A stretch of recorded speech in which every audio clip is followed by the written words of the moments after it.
Bismillahirrahmanirrahim. Assalamualaikum warahmatullahi wabarakatuh.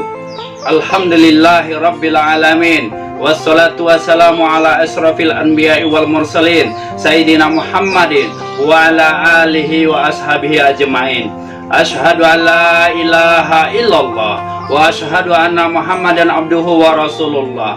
Allahumma salli ala Sayyidina Muhammadin wa ala alihi wa ashabihi ajma'in.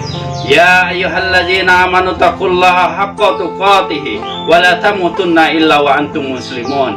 Amma ba'du. Kaum muslimin dan muslimat yang berbahagia, puja dan puji syukur kita haturkan kepada Allah Subhanahu wa taala, karena Allah lah yang telah memberikan kita suatu nikmat iman dan Islam, nikmat kesehatan lahir dan batin. Seandainya Allah tidak ridho dan tidak cinta kepada kita, maka insya Allah akan menyambut suatu nikmat tersebut, yaitu kita akan diberikan suatu penyakit, yang mana penyakit yang tidak bisa kita obati hingga saat ini, yaitu virus corona.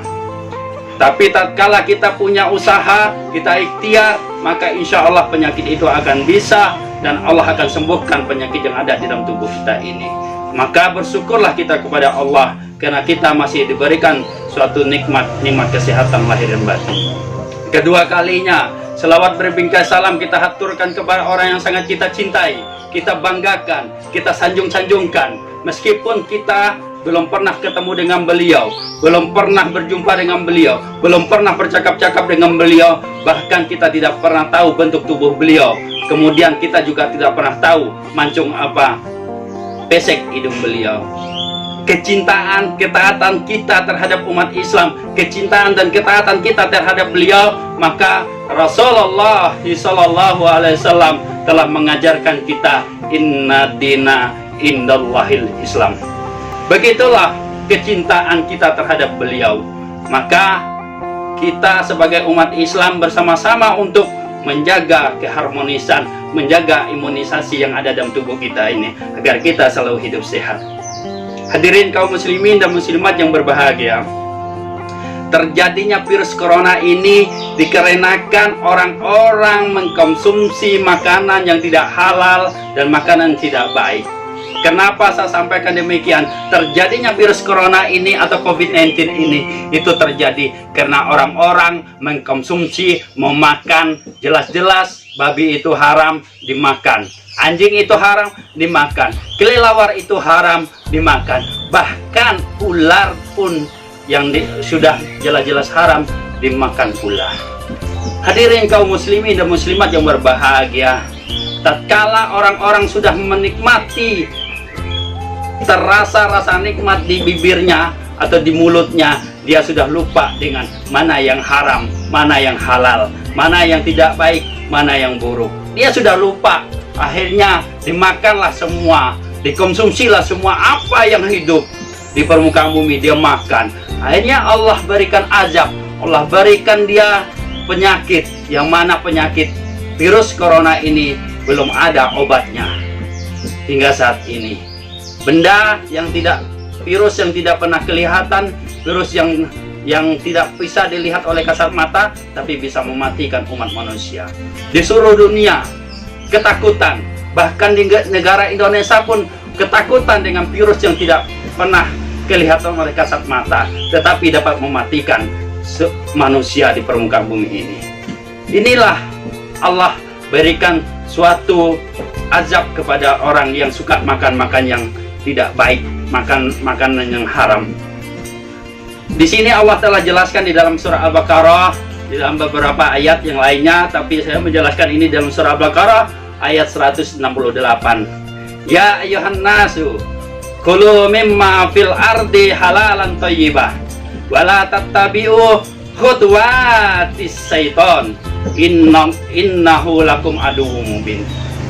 Hai manusia, makanlah dari makanan yang halal dan baik yang terdapat di permukaan bumi ini, dan janganlah kamu mengikuti langkah-langkah setan. Sesungguhnya setan itu adalah musuh yang nyata bagi kamu. Ayat ini sudah jelas. Kaum muslimin dan muslimat yang berbahagia, ayat ini sudah jelas. Setan itu tidak suka dan tidak sudi kalau manusia melakukan kebaikan. Setan berusaha menggoda manusia agar manusia mengikuti jejaknya hingga masuk ke neraka. Hadirin kaum muslimin dan muslimat yang berbahagia, adapun yang menjadi hikmah di balik pandemi COVID-19 ini adalah orang-orang menjadi rutin beribadah.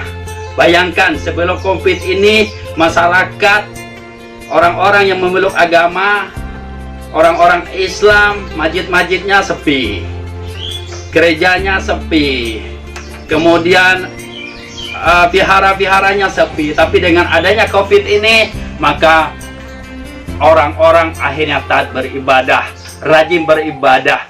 Karena apa? Karena takut adanya COVID masuk di tubuh dia. Hadirin kaum muslimin dan muslimat yang berbahagia, yang kedua, orang menjadi rajin berolahraga. Bayangkan, kita lihat di mana-mana sepeda laku dijual. Dulu sepeda nggak laku, tapi dengan adanya COVID ini sepeda di mana-mana terjual dengan laku. Orang banyak berolahraga menggunakan sepeda. Yang ketiga, menjaga kesehatan. Dulu orang tidak pernah menghiraukan kesehatannya, tapi dengan adanya COVID ini orang menjaga kesehatannya masing-masing dan mereka berusaha untuk menjadi orang yang lebih sehat.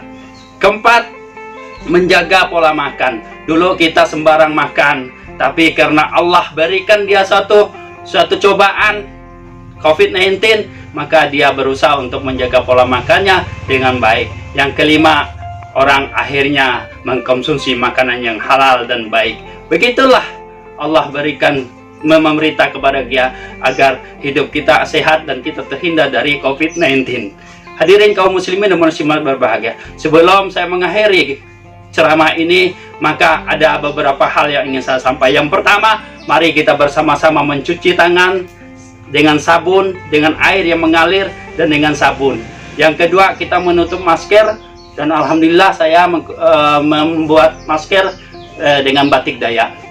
Yang ketiga, kita menjauhi kerumunan dari pertemuan-pertemuan, kita jaga jarak. Yang kelima, apabila kita berpergian datang ke rumah, kita mencuci pakaian kita dan kita mandi.